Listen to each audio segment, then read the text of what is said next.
కాపులకు రిజర్వేషన్లు కల్పించడంలో చంద్రబాబు నాయుడికి చిత్తశుద్ధి ఉందా? కాపుల రిజర్వేషన్ల చిచ్చు రగులుతున్న వేళ హఠాత్తుగా బీసీలు ఉద్యమించడం దేనికి సంకేతం?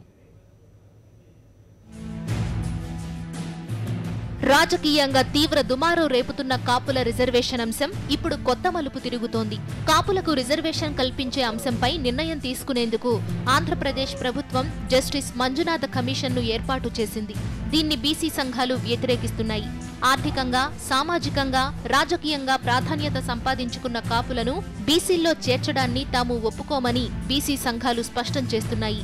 కాపుల్లో పేదలున్నారని, వారిని బీసీల్లో చేర్చుతామనడం సమంజసం కాదని వాదిస్తున్నారు. కాపుల్లోనే కాదు, రెడ్డి, బ్రాహ్మణ కులాల్లో కూడా పేదలున్నారని గుర్తు చేస్తున్నారు. పేదరికం ఏ కులంలో ఉన్నా దాన్ని నిర్మూలించాల్సిందేనని, అయితే దానికి రిజర్వేషన్లను సాధనంగా మార్చుకుంటామంటే ఒప్పుకోమని బీసీ సంఘం నేత ఆర్ కృష్ణయ్య స్పష్టం చేశారు. ఆంధ్రప్రదేశ్ ప్రభుత్వ నిర్ణయానికి వ్యతిరేకంగా కలెక్టరేట్లను ముట్టడించాలని బీసీ సంఘాలకు కృష్ణయ్య పిలుపునిచ్చారు. రిజర్వేషన్లు అనేది పేదరిక నిర్మూలన పథకం కాదు. అందుకే ఇది వాటా ఏ కులానికి చెందినటువంటి ప్రతి కులానికి వాళ్ళ జనాభా ప్రకారము విద్యారంగంలో, ఉద్యోగాలలో, రాజ్యాధికారంలో, పాలనలో వాళ్ళ జనాభా ప్రకారం వాటా ఇవ్వడానికి రిజర్వేషన్లు పెట్టారు.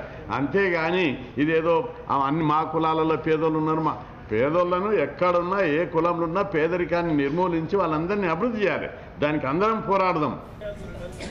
అటు ఆంధ్రప్రదేశ్ బీసీ సంఘాలు కూడా కాపులకు రిజర్వేషన్లు కల్పించడంపై ఆందోళన వ్యక్తం చేశాయి. విజయవాడలో బీసీ సంఘాలు సమావేశమయ్యాయి. We are more worried about political reservations. దాని మీద ప్రభుత్వం డెఫినెట్గా బీసీ సంఘాలకు కొంత క్లారిఫై చేయాల్సిన అవసరం ఉంది. తర్వాత మా యొక్క హక్కులకి, బీసీల యొక్క హక్కులకి ఎప్పుడైతే మాకు డెఫినెట్గా మాకు భంగం కలుగుతుందో ఇప్పటికే బీసీలో అనేక అసమానతలు ఉన్నాయి. ఈ సంఘాలన్నీ కూడా కలవలేని పరిస్థితులు అనేక ఉన్నాయి. ఎందుకంటే రీజన్ ఏంటంటే ఆర్థికంగా, సామాజికంగా, పొలిటికల్గా డిఫరెన్సెస్ ఉన్నాయి. 100 కులాలు పైగా ఇంతవరకు అసెంబ్లీ మోహన్ చూడలేకపోయాయి. ఇటువంటి పరిస్థితుల్లో కొత్త కులాలని బీసీలో చేర్చడం ద్వారా కొంత డెఫినెట్గా ఘర్షణ వాతావరణం ఉంటుందనేది అందరికీ ఉన్న ఆందోళన. మరి ఈ పరిస్థితుల్లో మా యొక్క హక్కులకి భంగం కలిగినట్టయితే డెఫినెట్గా అందరూ కూడా సంఘటితమై దానికి డెఫినెట్గా అందరూ కూడా పోరాటానికి సిద్ధపడతామని చెప్పి తెలియజేస్తున్నాం. రాజ్యాంగంలోని 340 ఆర్టికల్ ప్రకారం బీసీ జాబితాలో చేర్చాలంటే వాళ్ళు తప్పనిసరిగా సాంఘికంగా, విద్యాపరంగా వెనుకబడిన తరగతులు అయి ఉండాలి. కానీ కాపులు మాత్రం ఇక్కడ సామాజికంగా, సాంఘికంగా వెనుకబడిన వర్గం కాదు. విద్యాపరంగా కూడా కంపారిటివ్గా కమ్మారెడ్ల సామాజిక వర్గాలతో కొంత వెనుకబడి ఉండొచ్చునేమో, కానీ బీసీ జాబితాలో చేర్చదగిన స్థాయిలో వెనుకబడిన వర్గం కాదని మేము అభిప్రాయపడతా ఉన్నాం. బీసీలు కాని వాళ్ళు బీసీలో చేరి బీసీలకు పోటీ పడే పరిస్థితి వస్తే మాత్రం బీసీలకు తప్పనిసరిగా నష్టం జరుగుతుంది. బీసీలకు నష్టం జరగకుండా బీసీ రిజర్వేషన్ కేటగిరీలో కాపుల్ని చేరుస్తానని చంద్రబాబు నాయుడు చెప్పడం అనేది బీసీలని వంచడమే, కాపుల్ని కూడా వంచడమే. చక్రబంధంలో చిక్కుకుపోయిన చంద్రబాబు బయటపడేందుకు బీసీ సంఘాలను రెచ్చగొడుతున్నారనే అభిప్రాయాలు వ్యక్తమవుతున్నాయి. రిజర్వేషన్లపై కేబినెట్ చర్చిస్తున్న సమయంలోనే బీసీలు సమావేశం కావడం, కలెక్టరేట్ల ముట్టడికి పిలుపునివ్వడం అంతా చంద్రబాబు ప్లాన్లో భాగమేనని ఊహాగానాలు వినిపిస్తున్నాయి.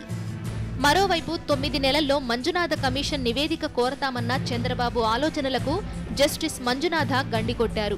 కాపులకు సంబంధించిన అధ్యయనం, వాళ్ల వెనకబాటుతనాన్ని పరిశీలించడానికి 9 నెలల సమయం సరిపోదని జస్టిస్ మంజునాథ స్పష్టం చేశారు. ఓ ఆంగ్ల పత్రికకు ఇచ్చిన ఇంటర్వ్యూలో ఆయన ఈ విషయాన్ని తెలిపారు.